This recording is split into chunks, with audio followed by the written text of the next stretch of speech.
Well, it's an absolutely gorgeous Monday afternoon, It's beautiful out today. and you and I are sitting at a park. Eric is coming back to the Kellum house, and he's going to tell his story here in just a second. But what is wrong with this park? What's just not quite right about this park, Eric? It's next to the crisis unit. It's part of the state property. Oh my goodness, we are. Yeah. Because you've been in the crisis center. Yeah. All right. So we're going to talk about habits and patterns for a second. Yeah. They're hard to break.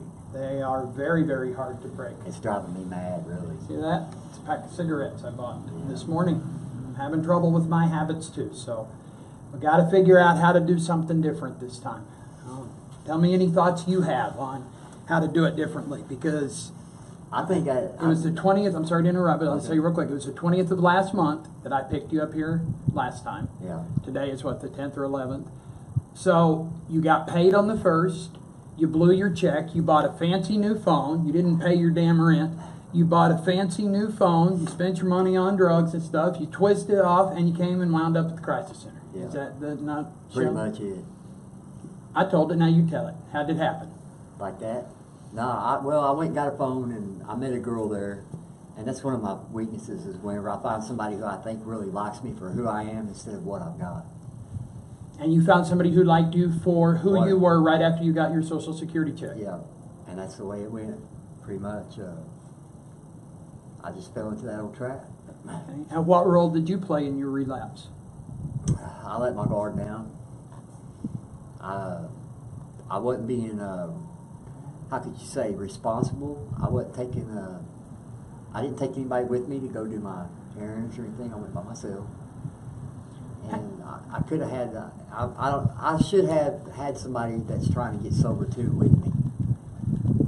You know, kind of like a, not a responsible party, but a, Kind of like an accountability partner Yeah, or something. yeah. Those are good plans, and they're good plans to have in place. When you look back on this relapse, how many times, I ask this question every time, how many times along the way can you think of, just off the top of your head, that you could have 1022'd it? You could have cut it off. You could have said no more.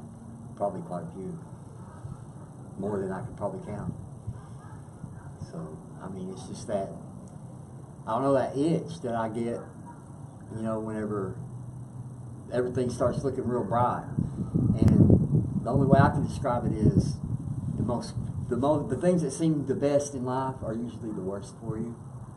The things that you take as, oh, this is a great deal, you know, it's usually probably not the best deal that you can get. It, you know, you fall into the, well, this guy's going to do me good, or she's going to treat me this way or that way, whenever actually you're lying to yourself. You set yourself up for failure.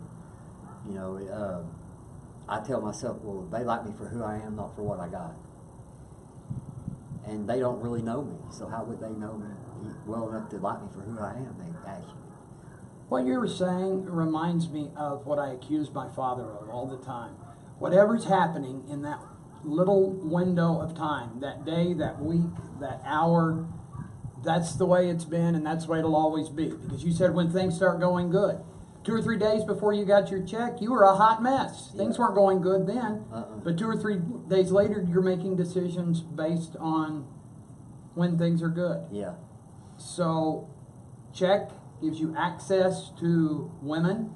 It gives you access to drugs. Not in that order, probably, but you got a phone, you got drugs, and you got women, or a woman this time. So I'm going to go one more round with you. This will be the last round we can do it, because I don't want to be part of something that enables you. Yeah. And you've got, what, 30, 40 years experience at doing the bad thing. The same cycle over and over. And I'd say 40, at least 38 years. At least 38.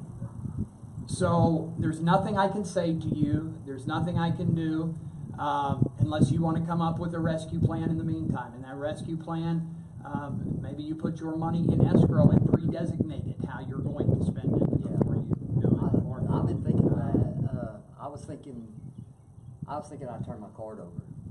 Now, we talked about that, but you still have ultimate control. And I know the payee system has its negatives and positives, but it doesn't cost much. You pay a volunteer salary to do it, but I know it's a psychological thing too when you feel like you lose control of your money. But if we have this many years of cycle, if it saves your life, maybe that's the answer. Maybe we can kind of create our own. That's what I was thinking. I mean, because it's getting to the point to where each time I go out, it's getting worse and worse.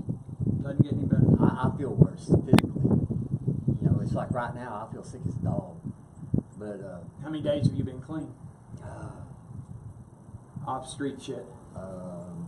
10 days. Okay. And so did they resume your Suboxone here? Yeah, I got to go tomorrow at 9:30 a.m. Matter of fact. Okay. I'm going straight Suboxone. All right. Well, we'll give it another run. You know, it's progress over perfection. I'd rather see you. I'd like to have the perfection though. We all do. We all do. I would like to. There's only one that reaches that. Yeah, that's and right. That's who we seek. This is not going to be a sermon today, though. Eric, it's good to have you back. I love you. I pray for you. There's a lot of people pulling for you. So many people were disappointed at the way you took off this time. Yeah. Your grandmother predicted it. Yeah. So let's prove them wrong. Let's do it. All right. All right. Thanks.